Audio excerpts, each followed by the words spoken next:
Harga crude oil mengalami penurunan yang cukup spesifik dan signifikan. Kurang lebih turun tertekan di bawah level support kita 87. Dan nasib emas bagaimana? Kondisinya memang sempat spike sampai level 1830.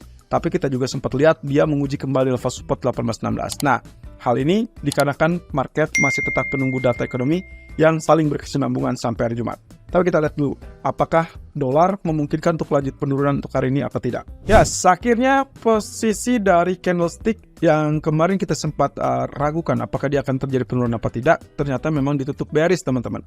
Posisinya ini sangat menguntungkan untuk bearish, terutama kalau kita kaitkan dengan 3 candle terakhir. Oke, kita lihat ya, apakah dia sangat memungkinkan untuk terjadinya katakanlah evening star? Ya, sepertinya bisa saja ya. Evening star karena dia ada long bar seperti ini, kemudian doji candle, kemudian ada bearish candle. Nah, cuman masalahnya adalah apakah dia mampu untuk turun di bawah 50% dari long white candle atau long bullish candle ini. Kalau tidak, maka hati-hati, kemungkinan untuk penguatan kembali itu sangat terbuka untuk US dollar. Jadi kita butuh penurunan di mana? Penurunan di bawah level 50%, yaitu di bawah 106.43. Saat ini dolar masih bertahan di level 106.666 atau 106.666. Nah, terkait dengan hal tersebut, grafik H4-nya cukup mengembirakan sebetulnya. Kondisinya juga sudah terkoreksi. Tapi lagi-lagi teman-teman, kemarin kita juga sudah bahas, kalaupun dia terjadi penurunan, perhatikan kondisi trendline biru yang 2 kali sebelumnya berhasil ditembus, tapi kemudian dia naik lagi dan ditutup di atas. Dan itulah yang kita sebut 2 kali false breakout. Apakah saat ini kita akan terjadi lagi triple false breakout? Kalau ya, maka perhatikan kondisi ataupun konsekuensinya adalah kembalinya kekuatan atau penguatan dari US dollar. Dan hal tersebut tentunya tergantung dari data ekonomi nanti malam yang kebetulan hanya berkisar kepada weekly jobless claim. Cuman di sini saya agak ragu karena kemungkinan bisa saja dengan kondisinya Fed speaker yang akan tetap hawkish. Jadi tetap perhatikan level support trendline biru ini yang kali ini berada di level 106.38. Hampir mirip dengan apa yang tadi kita gambarkan di grafik daily. Dan terakhir kalau kita perhatikan lagi dari US threshold-nya juga sama, kita masih tetap bisa mengharapkan penurunan walaupun lagi-lagi catatannya kita punya 2 level support di sini dan di sini. Jadi kita tinggal tunggu saja apakah dia akan terjadi pantulan di sini. Kemudian apakah dia terjadi penurunan di bawah level support pertama.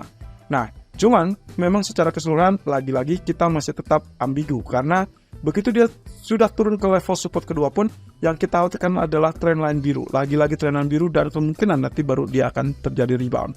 Oke, ekspektasi saya adalah kondisi ini masih tetap berlanjut sampai non-farm payroll besok. Jadi kita tinggal tunggu saja time kemungkinan untuk jawabannya adalah besok.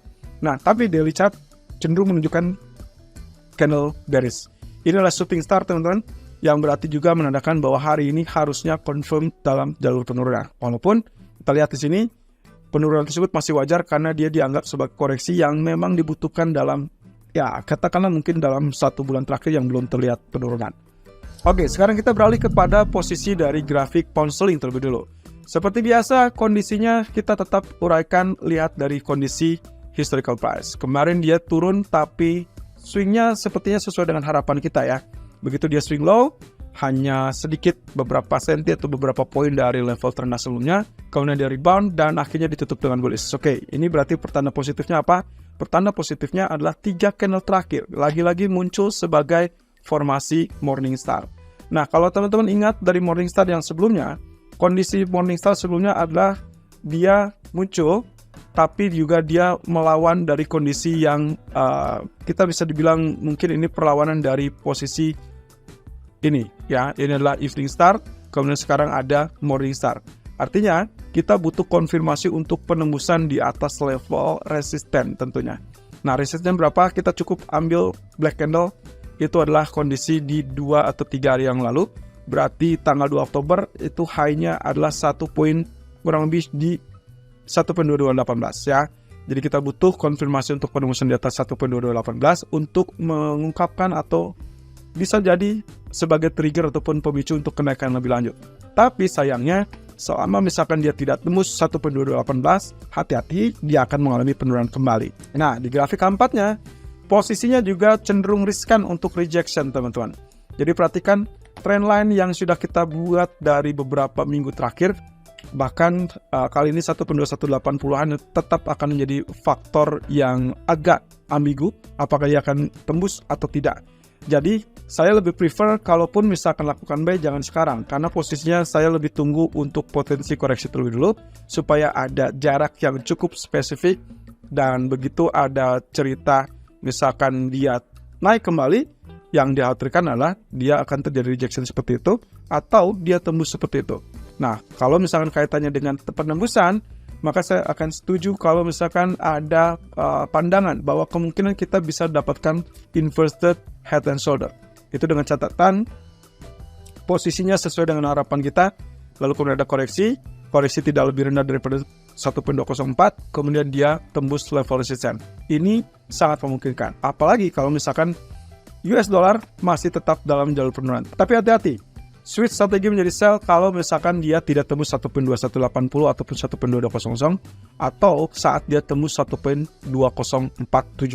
Nah, kalau kita perhatikan dari crude oil, saya masih tetap prefer untuk cari level sell dulu, tapi memang ini agak merisaukan teman-teman, karena kondisinya kita cukup dekat dengan level support psikologis, walaupun kita lihat di sini dia pembukanya di bawah jalur trendline ya. 83.49 adalah level psikologis kita. Jadi kalau misalnya teman-teman lihat itu tembus di bawah itu, oke, boleh hold posisi sell. Tapi kalau tidak tembus, sebaiknya langsung Anda switch strategi menjadi buy atau wait and see. Oleh karenanya, kalaupun misalkan kita lakukan buy, Anda bisa pasang stop loss di bawah 83.49. Tapi karena lagi-lagi long black candle, maka kita harapkan inilah penurunan. Apalagi di grafik keempatnya, kalau teman-teman perhatikan, dia sebetulnya sudah mengalami penurunan di dua level support ya. Jadi kemarin kita sudah ingatkan, begitu tembus level orange ini, maka kemungkinan target terdekatnya adalah ini.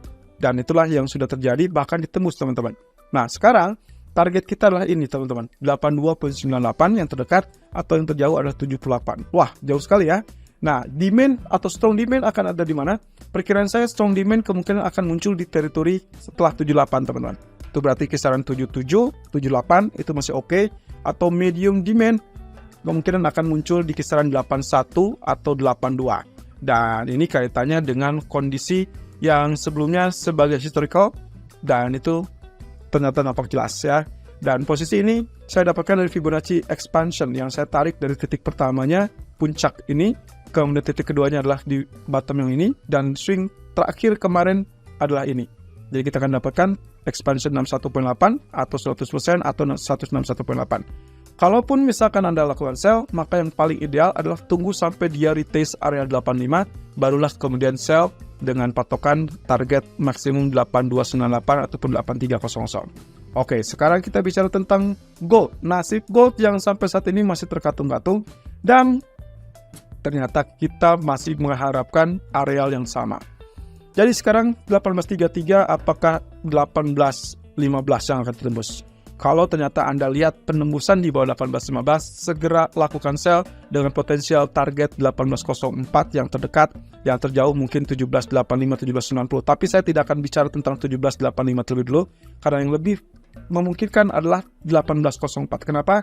Karena wave 1 panjangnya cuma segini teman-teman. Jadi kemungkinan kalaupun turun, dia tidak akan jauh lebih dari panjang wave 1. Nah, oleh karenanya, kenaikan ini bisa saja wave keempat terakhir 1830, lalu kemudian turun. Nah, tapi harapannya sebetulnya kenaikan itu masih tetap ada, karena diharapkan kemungkinan terhenti di kisaran 38.2%. Atau mungkin saja cuma 23.6%. Nah, ini kaitannya dengan elite wave yang sempat kita bahas. Jadi kemungkinan masih tetap untuk penurunan. Jadi hati-hati teman-teman. Selama dia tidak tembus 1858 ataupun 1840-an, saya lebih menganjurkan sell di area tersebut. Jadi untuk Anda yang mengincar sell, tunggu sampai ada 1840-an relatif lebih aman. Atau lebih bagus lagi 1850-an. Tapi kalau tidak, opsi lainnya adalah begitu tembus 1815. Tapi untuk hari ini, saya mengincar buy karena di candlestick daily masih tetap menunjukkan dia sudah oversold, termasuk juga historical price yang cukup dekat. Jadi ada candlestick doji namanya, dan masih tetap nyambung dengan kemarin. So, H1 juga demikian. Tapi hati-hati, di H1 juga menunjukkan selama dia tidak tembus di atas trendline, maka kemungkinan dia akan terjadi penurunan kembali. Oke, jadi harap hati-hati. Kita masih belum aman sampai setidaknya non-farm payroll besok malam.